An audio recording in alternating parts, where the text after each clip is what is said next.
कौम के नौजवानों, जिस मर्द की कमाई में पहला हक उसकी माँ का है, आज बूढ़ी माँ रो रही है, बीबियां ऐश कर रही है, बूढ़ा बाप चाय की होटल में मोहताज है, हमारे बच्चे हमारी दौलत पे ऐश कर रहे हैं।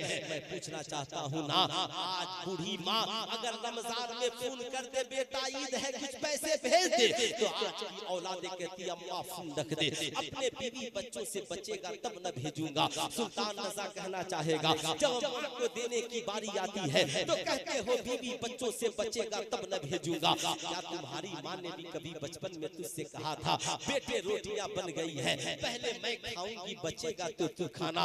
नहीं नहीं, बल्कि माँ ने तो ये कहा था ए मेरे बेटे खाना तैयार है, पहले तू खा ले, बचेगा तो तेरी माँ खा लेगी। तेरे बाप ने तनख्वाह उठाने के बाद तेरे तालीम में पैसे खर्च किए, कहा बेटे कॉलेज का फी भर ले, अपने लिए स्कूल ड्रेस खरीद ले, अपना ट्यूशन फी भर ले, बेटा तुझसे बचेगा तो तेरा बाप अपने लिए लिबास खरीदेगा। कुरान ने 1450 बरस पहले कहा रब्बिरहमहुमा कमा रब्बयानी सगीरा, अपने माँ बाप के साथ ऐसा सलूक करो जैसे माँ बाप के लिए दुआ मांगो मालिक मौला मेरे माँ बाप पे ऐसे रहम फरमा जैसे बचपन में उन्होंने मेरे ऊपर रहम फरमाया। कुरान ने तुझे माँ बाप की याद दिलाई और कहा कि बचपन को याद कर लेना, यानी तेरा बाप बचपन में तेरे साथ कैसा सलूक करता था। है मेरी कौम के नौजवानों, आज यही वजह है कि हमने अपनी कमाई से माँ को हिस्सा देना बंद कर दिया। आज हम इंजीनियर, डॉक्टर, प्रोफेसर, तालीम मौलाना होकर भी कामयाब नहीं है। वजह यह है हमने अपनी माँ को भुला दिया है, हमने अपने बाप को भुला दिया है। ऐ नौजवानों, तुम चाहते हो तुम्हारी जिंदगी में इनकलाब आए, तुम भी सरकार बड़े पीर दस्तगीर के नक्शे कदम पे चलकर कामयाब हो जाओ, ख्वाजा गरीब नवाज के किरदारों कैरेक्टर को अपनाने वाले बन जाओ। तुम चाहते हो तुम्हारी जिंदगी में इनकलाब आए, तो आज के बाद दिल्ली रहना, मुंबई रहना, कलकत्ता रहना, लुधियाना रहना, जब कमाना तो पहला फोन किसको करोगे? हाथ उठाकर बोले किसको करेंगे? माँ को। माँ से कहना अम्मा तनख्वाह मिल गई है, बोल कितना पैसा चाहिए? माँ का कलेजा फख्र से चौड़ा होगा, दौड़ कर तेरे बाप के पास जाएगी। बाप तो बाप होता है ना, कहता सुनो पैसा ना मांगो, मेरे बेटे के ऊपर बहुत बोझ है, कह दो पहले अपने बीवी बच्चों की जरूरत पूरी कर ले, बचेगा तो बूढ़े बाप के लिए भेज देगा, बचेगा तो बूढ़ी माँ के लिए भेज देगा। ऐ नौजवानों याद रखना, सारी दुनिया तेरी कमाई खाकर सो जाती है, तेरी बीवी बच्चे, तेरे दोस्त तेरे पैसों से पार्टियां और अय्याशियां करते हैं, मगर रात की तन्हाई में कोई तेरी कामयाबी के लिए आंचल फैलाता है तो तुम्हारी माँ फैलाती है, कोई तेरी कामयाबी के लिए खुदा की बारगाह में हाथ उठाता है तो तेरा बाप उठाता है। इसलिए आज के बाद कमाना तो सबसे पहले ख्याल अपनी बूढ़ी माँ और बाप का करें। कितने नौजवान करेंगे? सारे नौजवान कमाएंगे तो माँ बाप का ख्याल करेंगे? सुभान अल्लाह, सब करेंगे। हजरत अल्लामा सैयद बादशाह मियां साहब फरमाते हैं कि सुनो याद रखना, रात की तन्हाई हो ना तो कभी बूढ़े बाप का जेब भी देख, कभी बूढ़ी माँ का आंचल भी देख लेना, कहीं ऐसा ना हो कि बूढ़े बाप के जेब में पैसे न होना तो चुपके से डाल देना, ताकि सुबह को चाय की होटल में मोहताज हो जाए।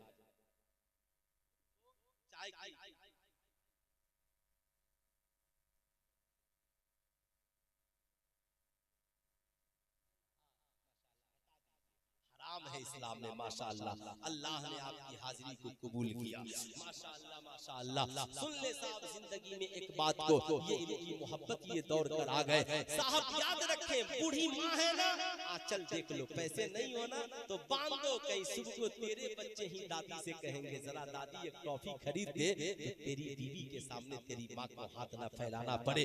सारे जमाने को पैसा देना ना तो यूं देते हो ना, मगर जब माँ को देना तो यूं देना, बाप को देना तो यूं देना, ताकि बुढ़ापे में भी पैसा लेते वक्त बाप का हाथ ऊपर रहे, माँ का हाथ ऊपर रहे, ताकि बुढ़ापे में भी माँ बाप की बादशाह सलामत रहे। याद रखिए, अगर हमने कमाकर माँ बहन बहू बेटियों का ख्याल नहीं रखा तो फिर हमारी माँ बहन बहू बेटियों की जिंदगी का रखवाली कौन करेगा? इसलिए कमाइए, माँ का ख्याल, बीवी का ख्याल, बहन का ख्याल, बेटी का ख्याल, गरीब वलियों का ख्याल। और आखिरी बात सुनिए, हम लोग उर्स मनाते हैं, सुभान अल्लाह, मगर आज के बाद उर्स भी मनाइए, उर्स सिर्फ मनाइएगा। गौसे आजम एक रात याद, यहाँ कौन अल्लाह के हजरत शेर शाह, अगर सिर्फ उर्स मनाइएगा ना तो हुजूर एक रात याद आएंगे। दो किस्म के लोग हैं, एक वो जो सिर्फ नमाज पढ़ते हैं वलियों को नहीं मानते, और एक वो जो वलियों को मानते हैं मगर नमाज, समझ रहे हैं ना, नहीं पढ़ते। और हम लोग जो है दोनों हैं, नमाज भी पढ़ते हैं और वलियों को भी मानते हैं। दोनों गलती पर है।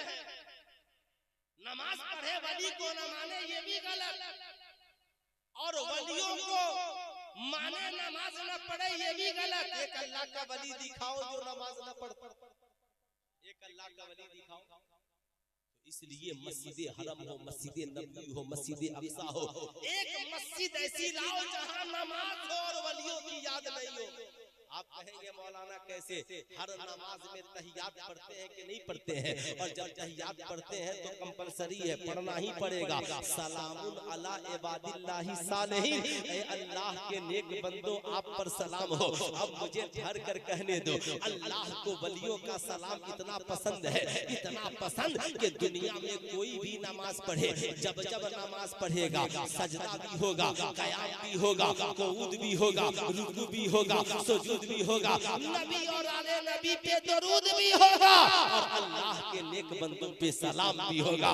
इसलिए याद रखना, आप ओरिजिनल हुसैनी और गौसे आजम के मानने वाले और हजरत शेर शाह के मानने वाले तभी बनोगे जब आपकी जिंदगी में उनका किरदार आ जाए, उनका कैरेक्टर आ जाए। इसलिए आज के बाद घर जाना, बीवी से कहना नमाजी बन जाओ, बच्चों से कहना नमाजी बन जाओ, बेटों से कहना नमाजी बन जाओ, तुम भी नमाजी बन जाओ।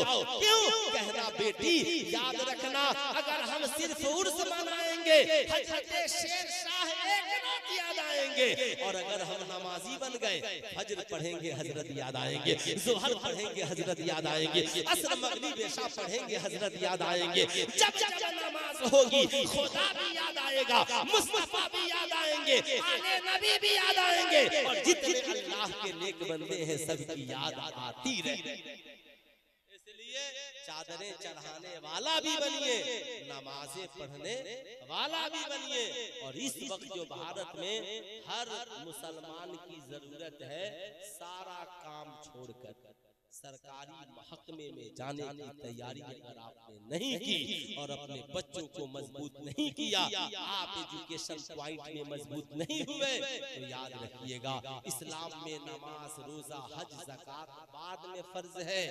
तलबुल इल्म फरीज़तुन अला कुल्लि मुस्लिमिन व मुस्लिमा, इल्म हासिल करना हर मुसलमान मर्द औरत पर पहले फर्ज है।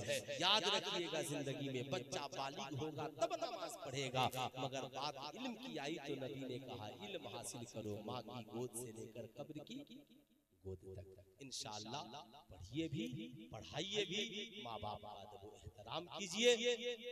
दुनिया का सबसे कामयाब इंसान वो है, कुरान ने कहा कद अफलहा मन तज़क्का, तहकीक के जिसने अपने आप को गुनाहों से साफ और सुथरा कर लिया। इसलिए सारी डिग्रियां एक तरफ तकवा परहेजगारी की जिंदगी, एक तरफ तकवा अख्तियार कीजिए, अपनी दुनिया व आखिरत को कामयाब व कामरान कीजिए। बुजुर्गों को जो पसंद है वो कीजिए, और उन्हें जो पसंद नहीं पसंद है उसका बाइकाट कीजिए, ताकि दुनिया भी हसीन हो, आखिरत भी हसीन हो, जिंदगी बाकी, मुलाकात बाकी। पूरा मजमा मिलकर पढ़ लीजिए, अस्तगफिरुल्लाह रब्बी मिन कुल्ली ज़ंबी व अतूबु इलैहि, पढ़ लीजिए ला इलाहा इल्लल्लाह मुहम्मदुर रसूलुल्लाह सल्लल्लाहु अलैहि वसल्लम। अस्सलाम।